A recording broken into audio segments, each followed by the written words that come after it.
seemed like that could get you in trouble in Nazi Germany.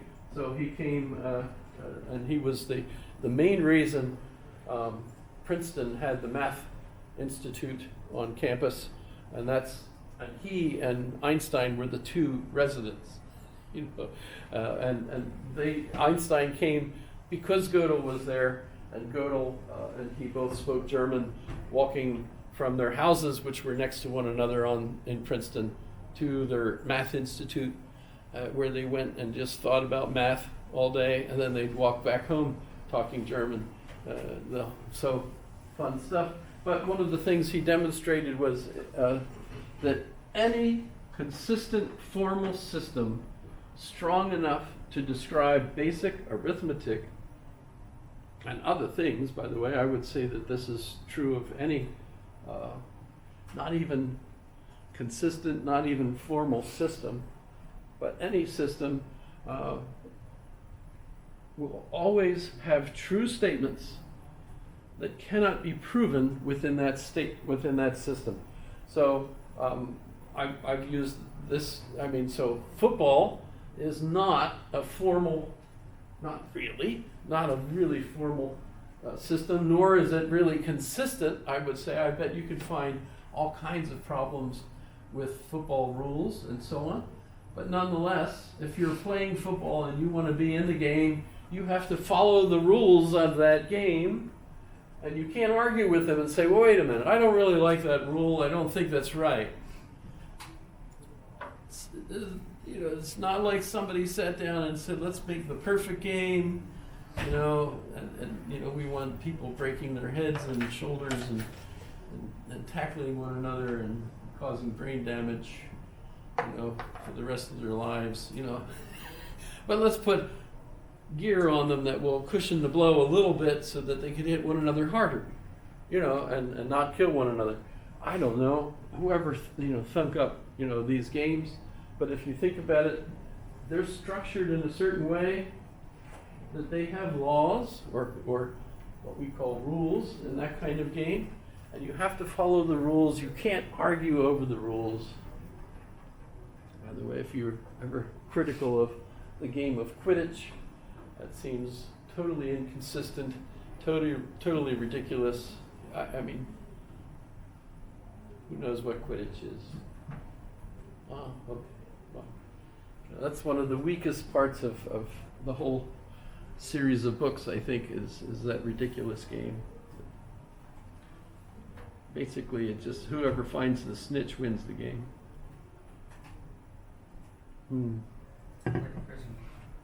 Pardon? Sounds like a prison game. Sounds like a Prison game. prison game. Whoever finds a snitch.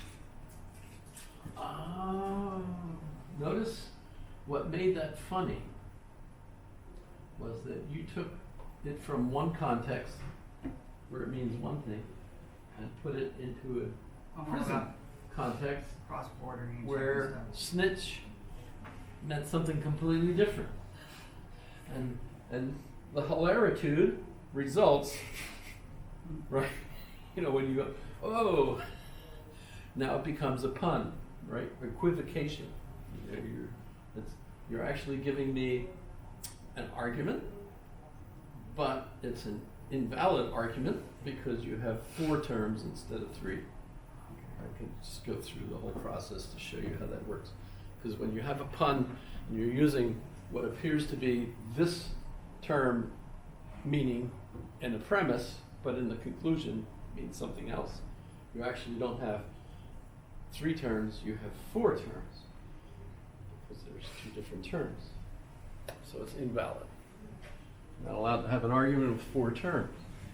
In any case, so Bertrand Russell's system was an attempt to demonstrate that all of mathematics is based on logic.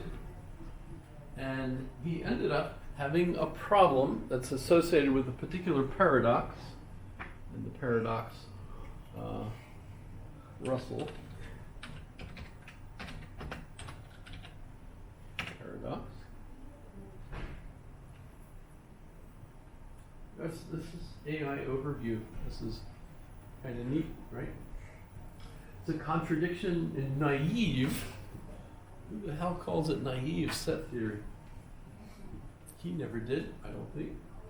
That arises when considering the set of all sets that are not members of themselves.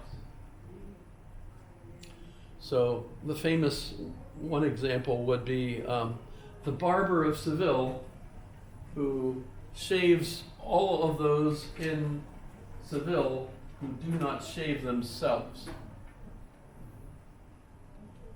Barber of Seville shaves all of those who do not shave themselves.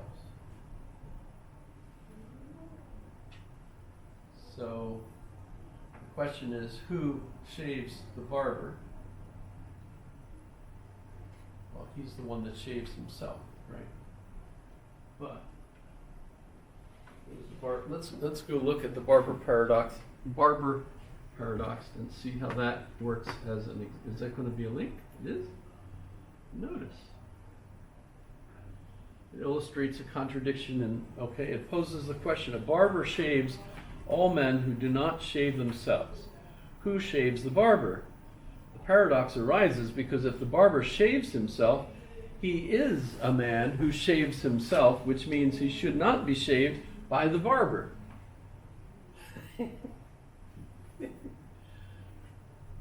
Dumb. Just really dumb, right? Well,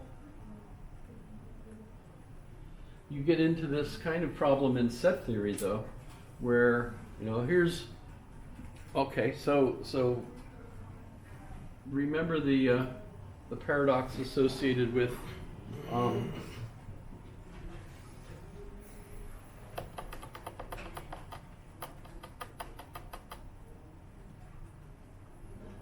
well, if I say nothing is true, nothing is true. You have nihilists who will say that nothing is true, right? Skeptics who say nothing is true. I don't believe anything. I don't have any knowledge, right? And then, of course, the problem you think of immediately is whenever they say something like that, right? That's a universal. It says there's no truth. Is that true, right? Don't you immediately think, well, wait a minute, is that true? If that's true, yes, that's true. There's no truth. Well, that's dumb because it's including itself.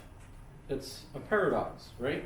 Well, if it's true that there's no truth, but you're saying that there is no truth, then it can't be the case that that's true, right? You can get into things like Charles Sanders Peirce.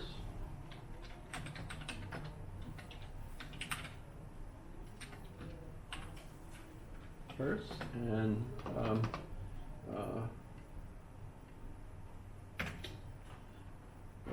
let's do his paradox.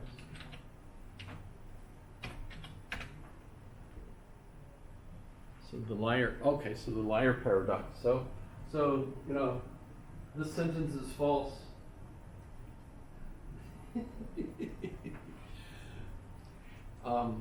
Is that sentence false? It says it's false. I'm glad you're laughing. It should be funny. I mean, if you're getting the problem here. Okay, so this sentence is false. Well, if that's true, then it's false. But if it's false, then it's true. Right? You get into this loop. Okay. Right? So how do you get... people say this kind of stuff all the time. Right? One way you can solve it is by saying, well, they're speaking about a particular context. But how do you express that? How do you say, okay, well, they're actually talking about a different context than the one that they're using in order to say that? In which case, it's not recycled, because you're saying... I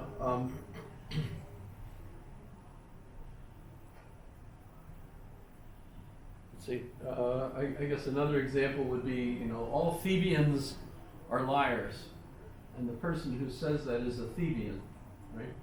So that might have been a different, I forget what Greek. That's an old problem that Plato had, right?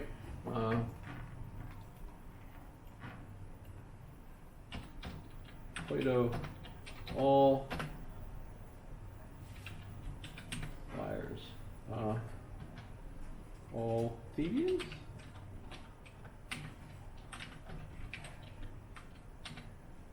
Liar paradox. Cretans, okay, sorry. So a Cretan says all Cretans are liars. But he was Cretan, so his statement created this paradox, because he was, if he's telling the truth, he's got to be lying. So you get the same, right, okay. So Russell attempts to solve this with the theory of types.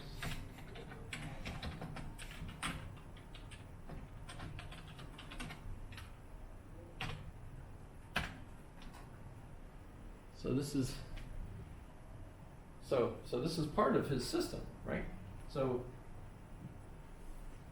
you have type 1, statements about all the desks in the room. Type 2 would be statements about all the desks in the room. And you can't mix and match your types. So if I say something like none of the chairs in here are comfortable, that's not going to work. But you'd imagine, let's create a statement, and then the statement about that seems like a contradiction to what I just said. Well, but Russell would argue, well, one is type 1, one is type 2. So you have a hierarchy of types, and that way the statement about the statements of this type are not actually part of the paradox. So it enables, say, the computer to escape the dilemma of thinking, okay, so whenever a person says this, they're wrong. Well, maybe you're saying that whenever they say this, they're wrong. How do I know that that's not the same thing as theirs? So the computer has to have some way of escaping that. Otherwise, computers get in a loop, and that's bad news for a computer, right? 'Cause they're not like thinking, gee, I've been in this loop for hours and hours and hours. I should get out of it. No, computers are fine with being in a loop. They never get bored. Does your computer ever look at you and say, can you do something else? I'm really bored with this. No, computers don't get upset over that stuff. They don't have an emotion. I mean, I saw some computers last night on the movie, that were supposed to be computers, and they really had emotions, which was, now wait a minute, who wrote those movies? I forget, that, wait a minute, computers aren't supposed to have that kind of problem. Computers don't have feelings that way, right? Hal would not have been upset that he was going to be disconnected. That's just, not a computer, right? When you do that.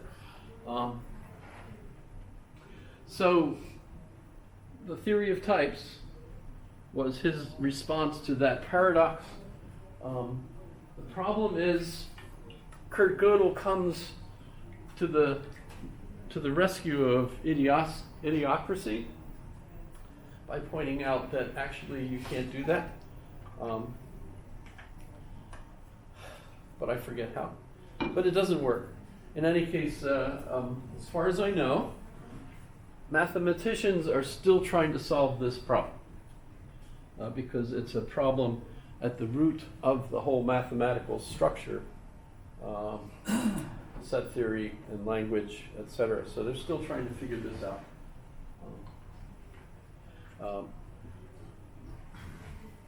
Quine himself started trying to solve it with his new foundations.